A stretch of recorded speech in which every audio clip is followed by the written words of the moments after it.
And we are live.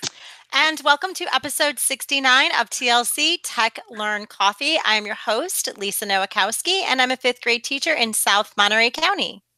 And I'm Nancy Mini-Coetzee, an instructional technology coach in Northwest LA County. Missed last week's episode, the previous episode in January, so I want to wish everybody a happy new year and remind you that we have a 15-minute format because ain't nobody got time for more than that. No, they don't. And today's coffee fact is coffee equity. Yes. So there is something called a coffee equity toolkit, and it's a resource library that has been created to make coffee more inclusive and accessible to people from all backgrounds and all segments of the industry. It contains links to articles covering topics like racism, sexism, transphobia, language, conflict management, and so much more. And as all of that relates to the coffee industry, and we will have a link to that in our show notes. It's really interesting. Check it out. Tonight's guest is Stacey, who will be talking to us about student choice and voice. So, Stacey, tell us a little bit about yourself, who you are, what you do. So my name is Stacey. I am a teacher on special assignment for Merced Union High School District. I've spent about 14 years as a chemistry and an AP chemistry teacher. And for the last couple of years, I've worked on tech integration and curriculum support at the district office. I also recently, and this is my cat Hera, who always likes to say hi when I'm doing video chats. I also recently just started at UC Merced, working with their pre-service teachers and working with them on issues of equity and technology integration. That's a lot of what I do, technology integration, curriculum support. That's excellent. Thank you. And no worries about Hera. I have Goldilocks in the background there. You can see her little ears poking up, and all animals are welcome in our podcast. So you're here to talk to us about student choice and voice. What exactly is that? Well, one of the things I've been realizing is we want to provide more opportunities to steer their own learning, students to steer their own learning and to have some control over it. And ultimately, this can lead to opportunities for differentiation and personalization, which allows you to hear students' voices more, and they tend to become more empowered and more invested in their work. So it's something I've really become more passionate about over the years. We love that. And with Common Core and the deeper thinking in the 4 C's, it really is all about having the kids starting to take ownership and doing those sorts of things. Mm-hmm. So now last time we spoke with Nicole Beardsley about HyperDocs. And so our listeners might be familiar with HyperDocs. Is this similar to HyperDocs? Is it different? If so, how does it differ? It's actually generally pretty related to HyperDocs. The way I structure them a lot of times is with I call it a choice board. Some people might be familiar with the term tic-tac-toe or think-tac-toe, because a lot of times they might show as a 3x3 grid. And so they're oftentimes incorporated in HyperDocs, allowing students to have some opportunity. But this is maybe like a smaller facet of a HyperDoc to give students that opportunity. So it could be a piece of one, or it could just stand alone on itself. And they can be, just like a HyperDoc, they can be small, where it's just for a particular lesson, or they could be much larger, encompassing a whole unit when you're looking at the idea of choice boards for students. Awesome. So what got you interested in this whole topic and led you down this road of student choice boards? Well, one of the things I think we really need to look at, I was one of those teachers who had the nice orderly classroom, and we all thought that was great at the time. And ultimately, I realized that my students were very compliant, but they weren't necessarily very engaged with the material. And so that became pretty important to me. And so, you know, that's one of the things we're looking at heavily in my district now. Are your students engaged, or are they compliant? And the differences are pretty significant. You know, your engaged students knows what they're doing. They ask questions, you know, they can make connections. And most importantly, they're empowered and in control of their learning. But the compliant student tends to just want to, have the teacher tell them what to do, only is focused on getting the task done, is looking for, just instructions to be what happens next. So they're not very invested in the process, and they just really care about the grade. And so you kind of get down to this question of intrinsic versus extrinsic motivation. We want kids to be intrinsically motivated, to want to be interested in learning. But yet we don't really do anything to interest them. Do you guys have do you do the Healthy Kids survey at your school? Is Yes, that yes. Yeah. That's a pretty universal California thing. And that's what I thought. There's two questions that really stood out to me. There's one where students are asked if they do interesting activities and if they do things that make a difference. And overwhelmingly, the students in my district said, no, they don't. They don't do interesting things, and they don't have opportunities to do things that are meaningful and interesting. And it's kind of heartbreaking when you think about it. And that is really eye-opening for a district to really dissect that and see what they can do to change that. Student choice boards, or the student choice and voice, is really more, engagement, like you said, versus the compliant. And I know that can be really scary for some teachers because they're, when they're compliant, I'm the teacher and I'm in control, and I can have that nice, calm classroom, which does not raise my blood pressure. Right. What advice do you have for teachers who might want to start dabbling in something like this that can maybe lower that anxiety a little bit? Like, we want them to be engaged, but we like the control. I'm not going to lie. Yeah. We do. And that's what I found. We are a whole bunch of control freaks. I had to learn to embrace the chaos too. But I'd say start small. Particularly too much choice can be overwhelming for students who have not had that before. I've had pushback from students going, well, just tell me what to do. Which one's the right answer? I'm like, no, they're all the right answer. So I'd say, easily just start with 2 or 3 things, 2 or 3 assignments or variations on an opportunity for a student. I always leave an extra one and if you have an idea, come talk to me. And in every single case, I've approved it because they've kind of thought out and they've met the spirit of the assignment. And sometimes what they've proposed ends up on the next go around, because it was such a neat idea, which is really empowering for students too. The other thing that was really helpful for me when I was just starting off, letting students have more autonomy, is bringing in somebody I trust to see my classroom. So I was very fortunate that I had an instructional coach and a principal that I really felt comfortable with. And I invited them into my room as I was experimenting to go, are they learning? Are they engaged?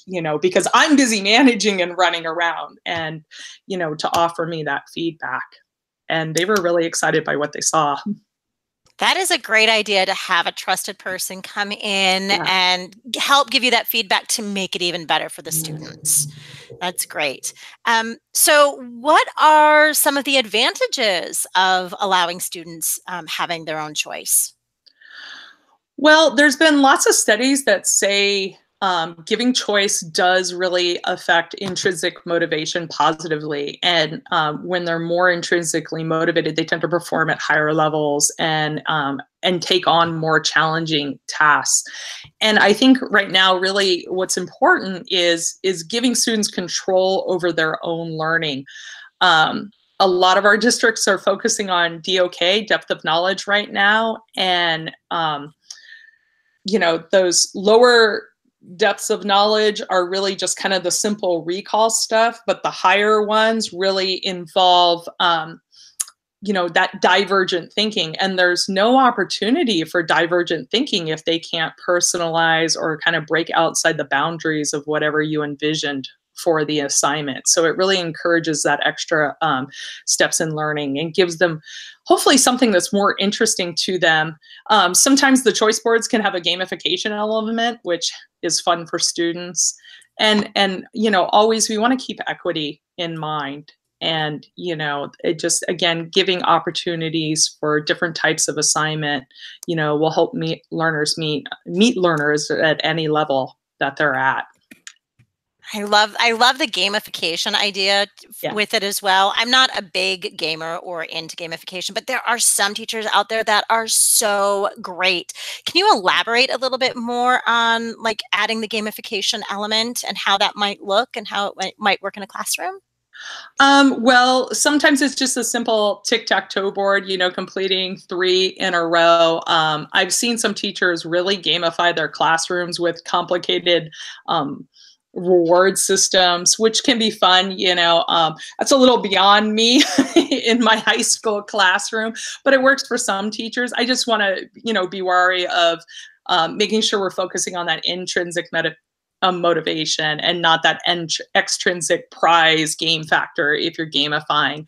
But yeah, you know, those opportunities for equity, making sure students aren't having any barriers to the assignment, that not everything is maybe an intensive model building thing with outside components, or, you know, helping our special education learners or our gifted learners have opportunities to do an assignment at any level that still addresses what needs to be done it becomes easier when you have when you've allowed them choice as opposed to these narrow parameters for an assignment.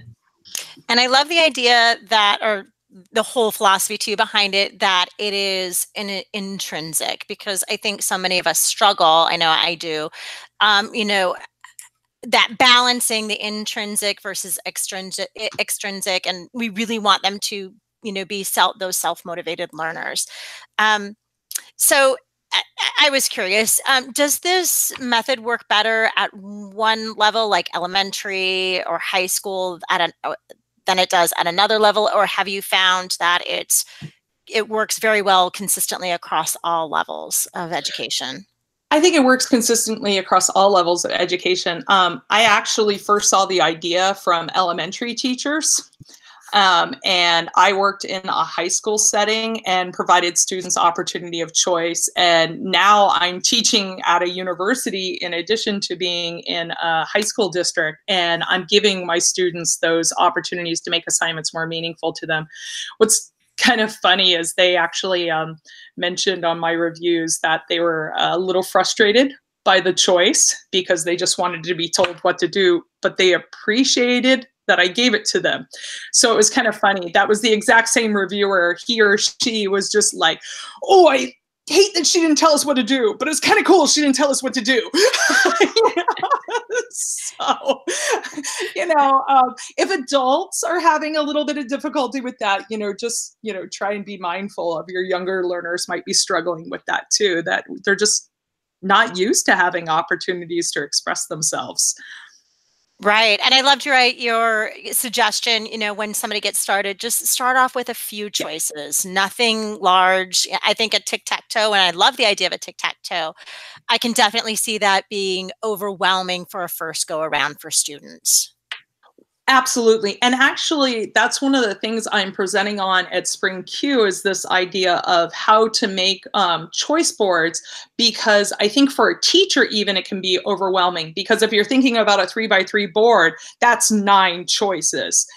How am I going to create 9 assignments and grade 9 different things? And so in my session, I kind of break that down. I show some standard things. You know, you don't want to fall into your pitfall of doing a 3 in a row where they do the same type of assignment 3 times. So in my session at Spring Q, I talk about how to structure it and give some entry points for teachers to make it a lot easier, because we want to make this job easier and more fun, not harder.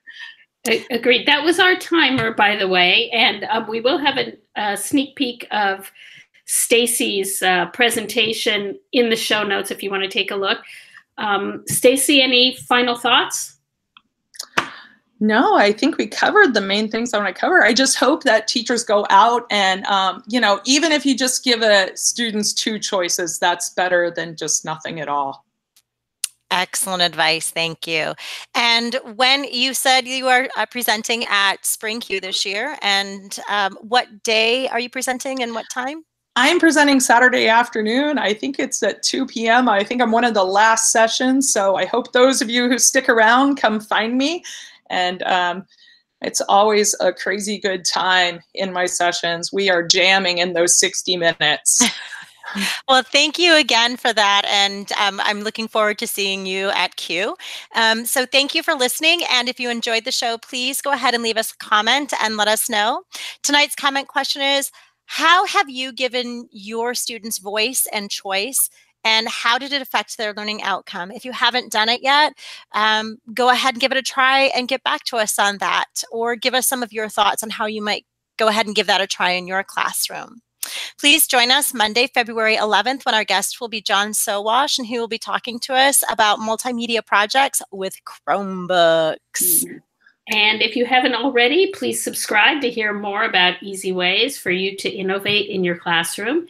If you like the show, and of course it's fabulous, please rate and leave a review for us on iTunes. It helps people to find us. And give this video a thumbs up if you believe in the power of student voice and choice. Remember, we are always looking for guests to share the great things they're doing in their classrooms. So if you know someone that fits the bill, or if that's you and you'd like to be a guest, please visit our website at tlc.ninja and complete the contact form to let us know. Thanks for listening. Good night.